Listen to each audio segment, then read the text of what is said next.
Virtual classrooms exist to provide interaction and communication in a context that traditional classrooms cannot. From a big picture point of view, all conflict will arise from a failure to meet that goal of interaction and communication. Virtual classrooms exist because of technology. Technology compromises. It increases the ease of basic communication at the expense of metalinguistic features. The loss of these features and technical difficulties will be the two largest sources of breakdown in communication, and therefore the largest sources of conflict.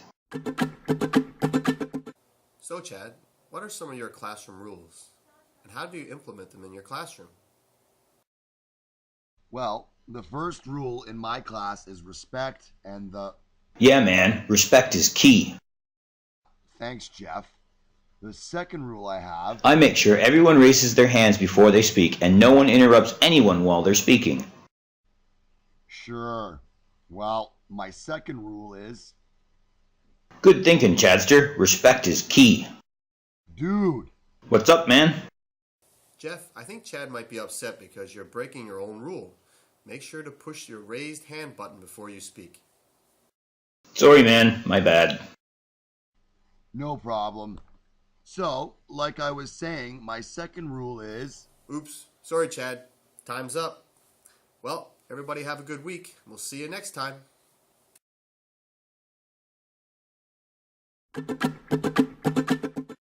Today we're going to talk about global warming.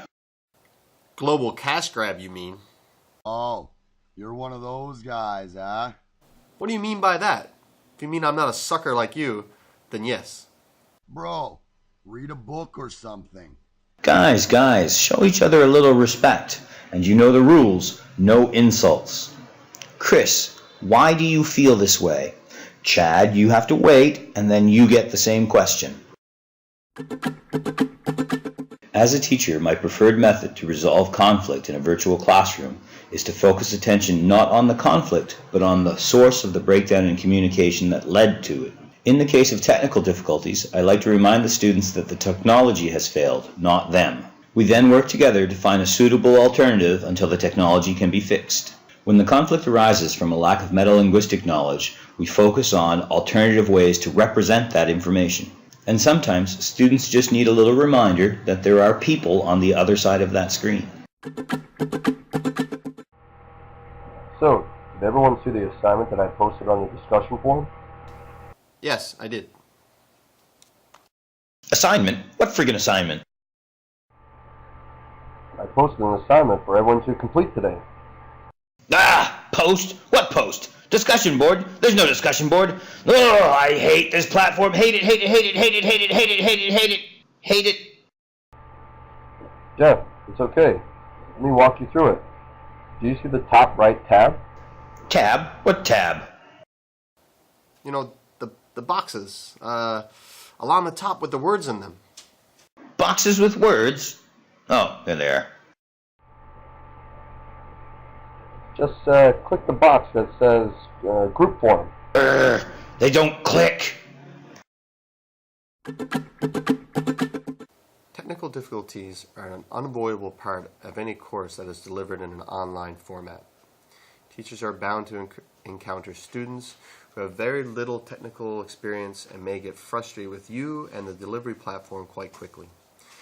As a teacher in an online course, you have the responsibility to first familiarize yourself with the platform you are using and any extra software, websites, or web tools you introduce into your classroom. If you are unfamiliar with the tech and cannot explain it to your students, then it will lead to frustrations and possible complaints. Make sure when you establish the rules and expectations in your first class that you spend enough time going over the aspects of the EdTech tool your students must utilize. Be open to their questions and try to be patient with students, even if, as we see in our role play, the questions could be quite elementary. If you can provide students with manuals so that they can review how to use the technology, then it might help you and them, and always encourage them to play around with the tools as much as possible so they get familiar with the type of tools they need to complete the assignments. Remember, technical difficulties do arise, So keep a calm exterior and work with your students patiently to resolve the issue.